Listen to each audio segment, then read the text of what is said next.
지혜와 훈계를 알고 행하는 은혜, 지혜와 훈계를 알고 행하는 은혜라는 제목으로 말씀을 전합니다. 오늘부터 잠언을 묵상합니다. 잠언에서 잠이라는 글자는 한자로 바늘잠이라고 합니다. 그래서 잠언은 깨어있게 찌르는 말과 같다고 할 수 있습니다. 잠언의 서론격인 오늘 본문 2절에서 잠언의 목적을 이렇게 밝혀주고 있습니다.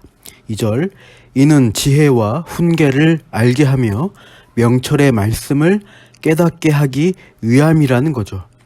지혜와 훈계를 알도록, 명철의 말씀을 깨닫도록, 그 심령을 찔러서 정신 차리도록 교훈하는 글이 잠언인 것입니다. 지혜와 훈계는 히브리 어법에서 비슷한 의미를 연결해 놓는 용법인데요. 바른 길을 제시하는 성격을 가진 지혜라는 뜻입니다. 틀린 길로 가면 훈계에서, 즉 혼내서라도 바른 길로 가도록 하겠다는 의도이죠. 2절 하반절에 명철은 지혜와 거의 동의어로 쓰이는데 단어 자체의 의미는 이해력 혹은 분별력을 가리킵니다. 특히 명철은 악에서 떠나도록 분별하게 한다는 의미로 잘 쓰입니다. 같은 지혜서로 분류되는 욥기에서 이렇게 명철에 대해 말씀합니다. 욥기 28장 28절에 또 사람에게 말씀하셨도다. 보라, 주를 경외함이 지혜요, 악을 떠남이 명철이니라. 악을 떠남이 명철이라. 악을 분별하여 떠날 수 있게 해주는 것이 명철인데요. 사실 앞서 언급된 지혜와 명철이 크게 다르지는 않습니다. 지혜와 명철이 비슷한 용례로 사용되는데 지혜를 더 적극적인 의미로 앞세우고 명철을 뒤따라 언급함으로써 서로 보충하는 느낌을 주고 있습니다. 앞으로 잠언을 쭉 살펴보면 지혜가 먼저 나오고 이어서 명철이라는 말을 붙여서 반복하고 강조하는 식으로 많이 쓰이는 것을 찾아보게 될 것입니다. 그렇게 지혜와 명철 혹은 지식, 훈계 등이 상보적으로 쓰이는 가운데 궁극적으로 참다운 지혜를 갖도록, 또 뒤에서 또 설명하겠지만 참 생명을 얻도록 하기 위함이라고 말씀합니다. 잠언의 목적은 첫 번째로 2절에서 말씀하는 대로 지혜와 훈계를 알게 하려는 것입니다. 먼저는 바른 길이 어떤 것인지 알아야 하는 것이죠. 동시에 분별력을 의미하는 명철로는 악한 길을 피한다는 것과 또 일맥상통합니다. 잠언에서는 이것을 남녀 관계에 많이 비유합니다. 음녀, 말로 호리는 이방 계집의 유혹을 따라가면 죽는다는 경고를 하죠. 그 길을 따라가는 자는 미련한 자, 어리석은 자라고 책망합니다. 젊어서 하나님이 짝지어 주신 아내를 즐거워하는 것이 바르고 복된 길이라고, 지혜 있게 행하는 자가 가는 길이라는 것을 말씀합니다. 이 말씀들이 비단 부부관계, 가족관계에 대한 교훈으로 그치는 게 아닙니다. 가정을 잘 세우고 바르고 도덕적으로 사는 것도 중요하지만 더 나아가면 신앙적, 영적 의미가 담겨져 있는 것입니다. 궁극적으로는 이 지혜와 지식은 하나님을 경외한 것과 연결됩니다. 본문 7절을 같이 읽어보겠습니다. 여호와를 경외하는 것이 지식의 근본이거늘 미련한 자는 지혜와 훈계를 멸시하느니라. 오늘 서론 부분은 여호와를 경외하는 것이 지식이 근본이 된다고 결론 짓습니다. 참다운 지식과 지혜가 인도하는 궁극적인 자리는 하나님을 경외하게 되는 신앙이라는 겁니다. 이 세상이 존재하게 된 궁극적인 원리, 지식은 사실 다 하나님으로부터 나온 것입니다.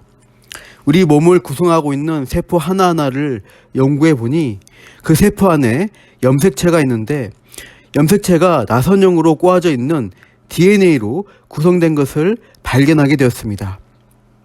엄청난 정보와 지식이 그 안에 담겨 있어서 우리 몸의 형질과 기관을 만들고 작동케 하여서 우리가 살아갈 수 있게 되었다는 것을 과학적으로 알게 되었습니다. 진화론자들은 우연이 되었다고 우기고 있지만 성경을 믿는 사람들은 그런 엄청난 지식과 체계가 다 하나님으로부터 나왔다는 것을 인정하지 않을 수 없게 되죠. 이 세상 만물, 우주 운행의 정교함이 그런 하나님의 놀라운 지식과 지혜의 산물임을 우리는 인정하지 않을 수가 없습니다. 하나님이 모든 지식의 근본이 되십니다. 그래서 그 하나님을 경외하는 것이 지식의 근본이 된다는 사실을 그 옛날 솔로몬은 성령의 계시로서 고백했던 것입니다.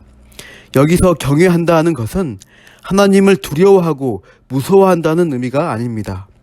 하나님을 인정하고 존중히 여기는데 궁극적으로는 사랑하기에 그분께 순종하는 태도를 가리킵니다. 벌 주고 지옥에 보내시는 무서운 분으로만 아는 것은 공포에 불과합니다. 경외하는 것은 사랑이 우선적이라고 할 수 있습니다.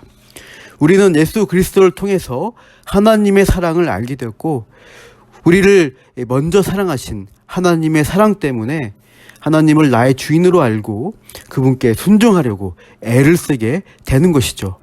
그게 하나님을 경외하는 것입니다. 이렇게 경외함은 아는 것과 순종하는 행위로 이어지는데요. 아까 잠언의 첫 번째 목적이 지혜와 훈계를 알게 하는 거라고 했죠. 그래서 잠언의 두 번째 목적은 본문 3절을 보면 행하도록 하는 데 있다고 합니다. 3절, 지혜롭게, 공의롭게, 정의롭게, 정직하게 행할 일에 대하여 훈계를 받게 하며, 지혜롭게, 의롭게, 정의롭게, 정직하게 행할 일에 대해 훈계하는 게 잠언의 또 하나의 목적이 됩니다. 자기 스스로 지혜롭고 공의롭게 되어질 수 없습니다. 기준은 역시 인간 나 자기가 아니라 하나님께 있습니다. 하나님의 지혜와 공의, 정의의 수준에 따라 행할 수가 있어야 되죠. 그러나 우리가 알다시피 율법에 대해서 완전하게 순종할 수 있는 사람은 아무도 없습니다.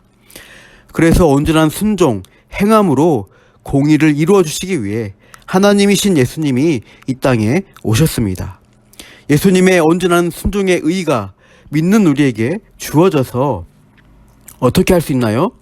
하나님을 경외하며 그분께 순종하는 자리로 갈 수 있는 길을 열어주신 것이죠.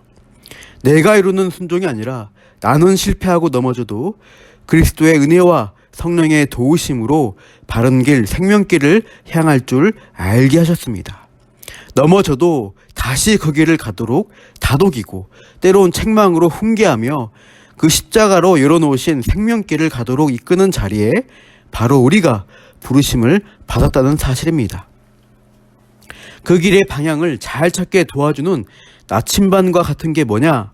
바로 이 잠언이며 크게는 성경 말씀이 나침반처럼 바른 지혜와 지식으로 알게 해주는 것이요.